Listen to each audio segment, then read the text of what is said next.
Hello, my name is Kapil Yadav and I am from group number 5/101, and today we are going to discuss about the auscultation of heart.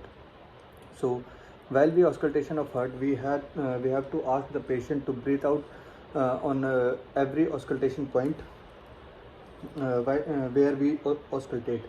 So now I'm going to show the uh, auscultation areas of lungs. So first of all, we have to start from the clavicle to measure the each lungs,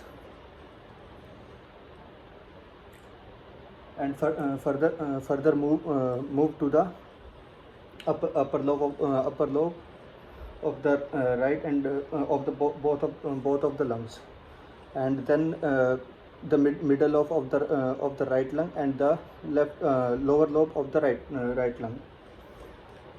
Right.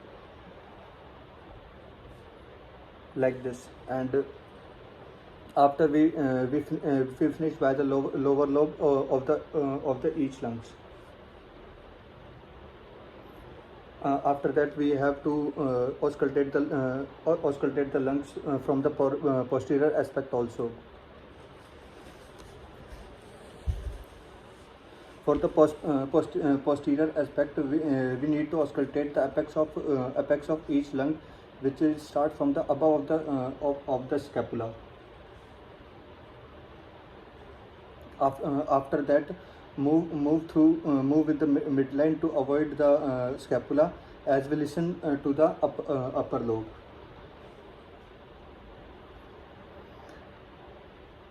After that, we move down to the lower lobes of each lungs,